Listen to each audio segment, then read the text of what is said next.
let's talk about the defense because that's the big story here. Yep. The way that they were able to corral the best offense in football. And let's do it through the prism of the Ace Hardware temperature check, Fran, because I want to talk about Jalen Carter.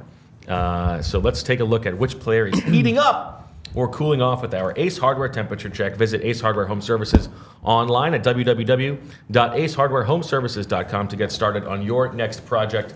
You and I agreed that the first half of the season, Jalen Carter was playing well. He's playing well. He was the best player on the defensive line. Yep. But it was not quite to the level that we were expecting coming into the season with our expectations sky high, that this guy was going to be a contender for Defensive Player of the Year. The last 3 weeks, he has been a menace. And in this game, we've seen lots of clips about like all the holds that could have been called. He was dominating this game. When you watch the film, what jumped out to you about the ways in which he was able to dominate? Yeah, I think you see the things that we've come to expect, which is that quickness off the ball, the violence in his hands, the ability to win with power, to win with effort. What are you smiling at like that over there? Fran's analysis, I love it. The Ace Hardware temperature check. Jalen Carter. Good player. Yeah. Ace Hardware Home Services. I do have some screen grabs. Yes. Julia, if you want to go to the Jalen Carter set. Look, I am not someone that will sit and complain after watching watching a game, watching the film back and saying like, oh, like the refs were terrible this week. They missed this call. I just think that's par for the course. Yeah. That's the price of doing business. So when you have the humans that are not perfect that are going to referee these games. That said, there are a handful of plays where it's very clear that Jalen Carter was getting held. And I wonder which ones that Vic Fangio felt were the most egregious.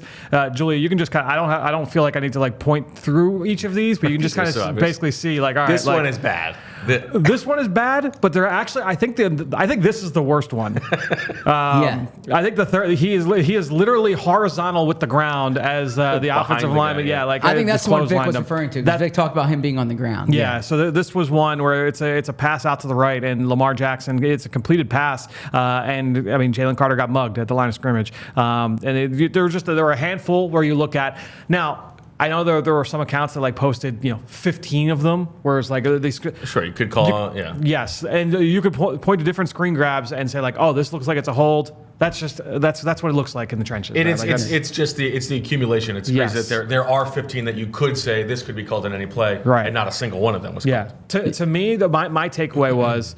Number one, we're seeing him doubled at a higher rate now than what we saw earlier in the season. And when he is not doubled, guys are they're hanging on for dear life to try and block him one-on-one. Like that's to me is just it's an indicator of how well he's playing right now. Do you also see him handling the doubles better? I would look at the numbers. I don't think that the numbers would say that, and I think he's doing a fine job with handling the doubles, and he's still splitting and he's probably handling the ones in the run game better than the ones in the pass game. Okay. I would be my guess anecdotally, but about what you would expect. Well, actually, let me follow up on that because so much of what we are looking at with Jalen Carter was when he's dominating as a pass rusher. Yep. I mean, he made the TFL on that awesome play on the end around to Zay Flowers, but how is he? Just in run defense right now.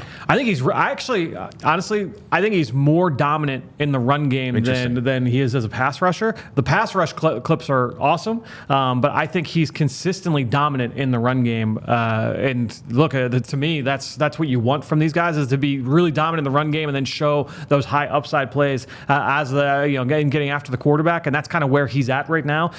He at times can get moved by a double team at the point of attack in the run game, but overall, I think he holds his ground really, really well. Again, he's so violent with his hands. He's really strong. He can change the line of scrimmage. I think his block attention and block awareness is pretty impressive for a young player. He was able to wrap up and finish tackles at a high level for a guy inside. So, I really think that he's a dominant run defender with the ability to be a dominant pass rusher at any given moment. Vic Fangio's quote was he said there was one play in particular where he was grossly held and pulled to the ground and there was no call. So, yes, I don't know what we can do about it. Yeah. My question to you, Jimmy Kempski outlined this going into the game, how the Ravens were flagged the most in the league for holding on the interior, right? And I do wonder, you heard this often with the Seahawks back during the Legion of Boom era, that they're gonna like hit you on every play basically because the ref's not going to call it Not every gonna call play. every play, yep. Do you think there's some validity to that some teams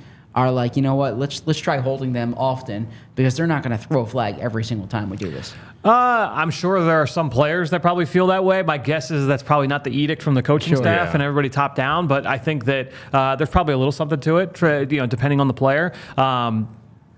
Yeah, I just think it's one of those things where John Ferrari and they, and the people working with him and the Eagles staff, like, you're going into a game, you understand, like, hey, this is a team that holds a lot, that gets flagged. They've got all the numbers, and in terms of how often guys are flagged. You report to the officiating crew before the game and say, hey, like, this is what we see. We just want to make sure you guys are alert of it. And so in this game, they didn't get enough of those calls that went their way.